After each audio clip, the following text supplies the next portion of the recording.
This question is so beautifully designed that it will make you fall in love with math. For real. We are given this equation, and we have to solve for x. I know that just by looking at it, most of us will quickly think of expanding the expression without a second thought, and that's not bad. But this is what separates a true math genius from the rest: the ability to pause, observe, and spot the hidden pattern or shortcut. That simplifies everything, because after expanding this expression, we will get this quartic expression, which becomes insanely difficult to solve. So expanding it might not be the most helpful approach here. By the way, take a moment to look at this quartic expression. What do you think? How many values of x do you expect we'll get? Since we have a quartic expression, which means degree. Here is 4. It's natural to assume we'll get 4 values for x, or do we? Why? Let's find that out. All these numbers are in an arithmetic sequence, with a common difference of 2. So what if I try to find the middle part of these numbers kind of mean, or an average of these numbers? So we get 3 plus 5 plus 7 plus 9 over 4, or 24 over 4. Which equals 6. Whoa, I think we are getting somewhere. Let me substitute a variable y as x plus 6. So what will be the value of x plus? Yes. Right.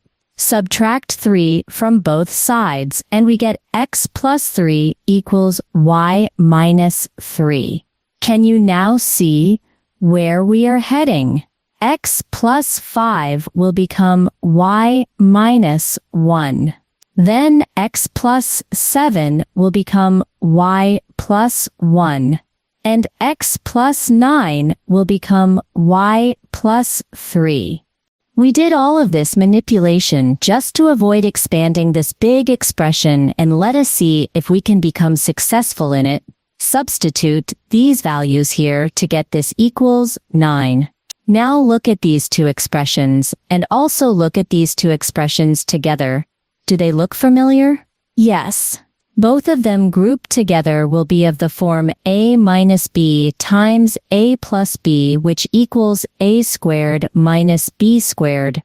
So this becomes y squared minus 3 squared, and this will become y squared minus 1 squared. So now we have y squared minus 9 times y squared minus 1 equals 9. Nice. Now what are you again? Thinking of expanding this? Hold on. We can again reduce it into a nicer form. What will be the average of 9 and 1? It'll be 9 plus 1 over 2, or 10 over 2, which is 5, right?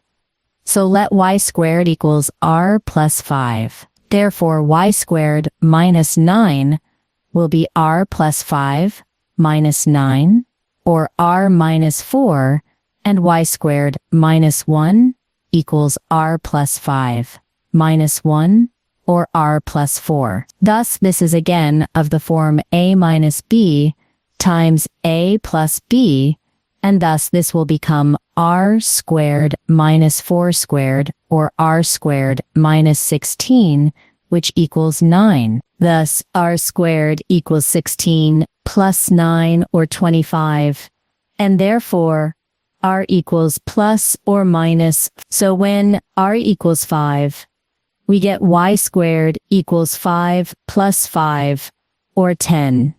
And thus, y equals plus or minus square root of 10. Now, when r equals minus 5, we get y squared equals 5 minus 5, or 0. And thus, y equals 0. Now, y equals 0 gives x equals 0 minus 6, or minus 6, and y equals plus or minus y's, or root of 10, gives x equals minus 6 plus or minus a root of 10. And that's it. So in the end, we don't actually get 4 solutions, like we might expect from a quartic equation. We get just 3. This just shows how a little creativity can turn a seemingly complex equation into something surprisingly elegant. As always, if you enjoyed this video, please don't forget to like, share, subscribe,